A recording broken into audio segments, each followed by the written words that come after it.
A Saturday standalone game, the Seattle Sea Dragons and the Vegas Vipers. Seattle, that line moving a little bit. We open up at 3. We now cross the field goal at 3.5. So some money coming in on the Sea Dragons. And I'm going to tell you why that's the right play. We got pivotal games this week on Sunday, but people are going to overlook this one. This is Desperation City here at the bottom of the XFL North. As Josh Pate would say, both teams in wounded animal mode here. Seattle, the road favorite, like we said, and while in literally every sports league under the sun, I would tell you to stay as far away as you can from a road favorite. I'm going to foreshadow my best bet and tell you I'm playing Seattle -3 here. Here's why you should give them a look. The schedule matters, right? The Sea Dragons had Friday and Saturday to recharge their batteries before they could head back to Arlington. Remember, Vegas, off of 2 days less rest, had that terrible game on Saturday in the wind and rain. They did not get that break. So in the same way that front end of the schedule kind of screwed Seattle being on 2 or 3 days of rest, it's going to benefit them on the back end. The XFL schedule gives and takes. Forecast looking perfect for this one. 66 and sunny in the Snake Pit Saturday.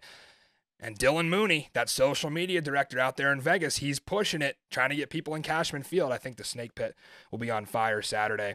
Listen, those Viper faithful, they heard all the negativity swirling around in my replies this week when I tweeted out my opinions about Cashman Field. They tried telling you folks that you weren't good enough for an XFL team. They said, your stadium sucks. Your field sucks. You don't belong here. They said that you should be relocated to San Diego, that you should be relocated to Oklahoma City, or even worse, Columbus, Ohio. Playing outside in Columbus, Ohio in February. That's our solution for field conditions being poor. Take from it what you will. The Snake Pit will not quit. They will do their best to get in the win column this week, but it's not going to come down to them, guys. This boils down to the Seattle offense against the Vegas defense. And while Vegas was a favorite last week against DC, we tried to figure out why. We were pointing to that defense, a defense that held Arlington scoreless. Remember, Arlington only 2.7 yards per carry against Vegas in week 1. I fully believe the odds makers thought that defense was poised to eat up again in week 2. While they did not, that's not the case. I told you they were banged up coming into week 2, and now it's even worse. 4 starters potentially out. Peta, that big number 0 who knocked Jordan Ta'amu over, he was limited in practice. And again, this seems to just be the battle of the first half teams. Vegas has been outscored 37-6 in the second half of games. Just unacceptable, and Rod Woodson has acknowledged it.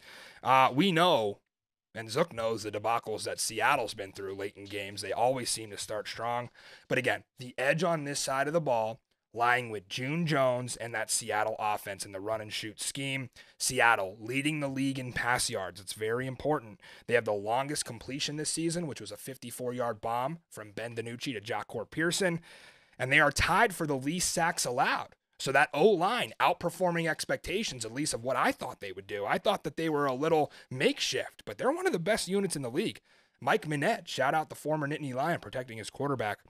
Actually, there's a couple Penn Staters on this Dragon squad. Sharif Miller is a name you guys are starting to learn in the XFL. He had a couple of sacks last week. But again, just too many guys open here for DiNucci between Josh Gordon, Jacquor Pearson, Blake Jackson, Jordan Vesey. Vegas hasn't seen this kind of spread offense yet that can throw it around, and that'll be trouble. Flipping over to the other side of the ball, Vegas Vipers still dead last in the league in rushing, even in a week where you had to lean on the run because of the weather conditions. 115 yards in 2 games. Just unacceptable for Dwayne Taylor. 2 first downs on the ground. If he can go back to the play script that he showed us in week 1, when they come out just absolutely electric in the XFL opener and look like they're going to win the title, that's what they have to go back to. If it ain't broke, don't fix it.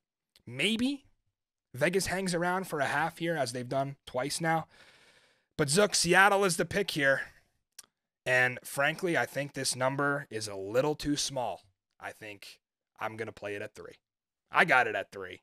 I would take it at 3.5. I think they could win this by double digits. Thoughts on your Dragons? Yeah, really. And I'm sure this goofball is going to fade both of us. I mean, he's been on the Vegas train all year. There's no point of even showing it. The Vegas Vipers are a thorn in Mikey Manziel's side. They don't need their quarterback as badly as the Orlando Guardians do, but the Vegas Vipers are in dire straits right now. So you're going to have to see Brett Hundley step up his game. And that defense that's been ravaged with injuries, it's going to be tough for them. So that's our lone Saturday game. Enjoy it before our Sunday triple header.